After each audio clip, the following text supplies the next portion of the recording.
Pada prinsipnya, selama masa PSBB sebisanya tetap berada di rumah. Dianjurkan untuk tidak bepergian, kecuali untuk keperluan mendesak, kecuali untuk aktivitas dalam usaha esensial yang memang diperbolehkan. Dan ada 5 faktor dalam pembatasan ini. Pembatasan aktivitas sosial, ekonomi, keagamaan, budaya, pendidikan, dan lain-lain. Itu pertama. Yang kedua adalah pengendalian mobilitas. Yang ketiga adalah rencana isolasi yang terkendali. Yang keempat adalah pemenuhan kebutuhan pokok. Dan yang kelima adalah penegakan sanksi. Jadi pesan paling penting dalam PSBB adalah tetap berada di rumah kecuali ada kebutuhan yang mendesak dan esensial baru bepergian.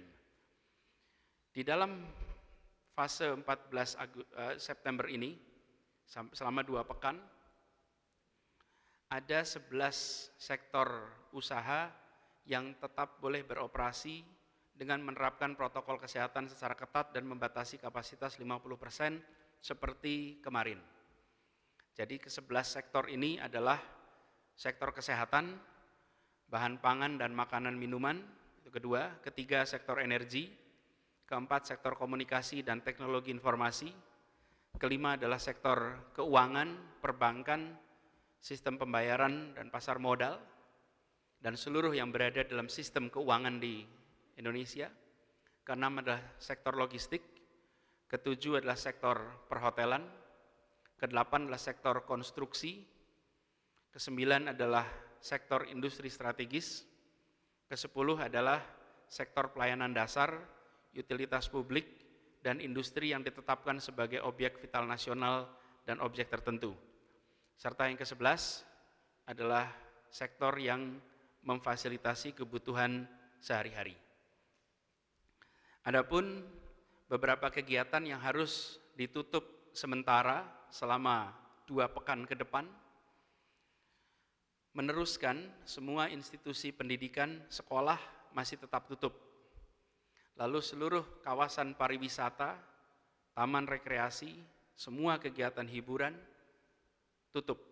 Begitu juga dengan ketiga, taman kota, RPtra, fasilitas-fasilitas umum yang terkait dengan pengumpulan orang itu tutup.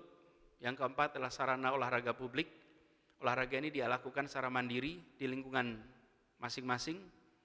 Dan kelima juga kegiatan resepsi pernikahan, seminar, conference, semua dibatasi.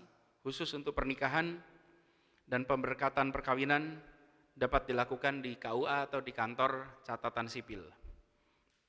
Lalu kegiatan-kegiatan esensial yang dapat beroperasi dengan kapasitas dibatasi, ini termasuk kantor perwakilan negara asing atau organisasi internasional, BUMN dan BUMD yang terlibat di dalam penanganan COVID-19, organisasi kemasyarakatan lokal dan internasional yang bergerak pada sektor kebencanaan. Adapun terkait dengan kantor pemerintahan, sesuai dengan Peraturan Menteri Pendayagunaan Aparatur Negara dan Reformasi Birokrasi, di zona dengan risiko tinggi, maka dibolehkan untuk beroperasi dengan maksimal 25% dari pegawai. Jakarta 2 pekan ke depan akan beroperasi dalam status mengizinkan ASN 25% sesuai dengan Peraturan Menteri Pan-RB. Adapun para pimpinan berhak untuk melakukan penyesuaian yang terkait dengan pelayanan publik yang mendasar yang memang mengharuskan lebih dari 25% pegawai, misalnya terkait dengan kebencanaan, terkait dengan penegakan hukum, dan sektor-sektor lainnya.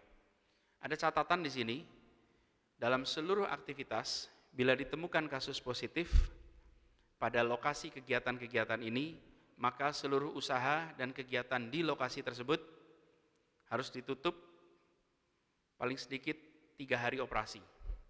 Bukan hanya kantornya, tapi gedungnya semua harus tutup selama 3 hari operasi. Ini diatur dalam Pergub nomor 88. Kemudian beberapa tempat kegiatan yang juga bisa beroperasi, tapi dengan kondisi tertentu, restoran, rumah makan, kafe, bisa beroperasi hanya dengan memberikan pengantaran atau ambil bawa pulang, tetapi tidak diizinkan untuk menerima pengunjung untuk makan di tempat.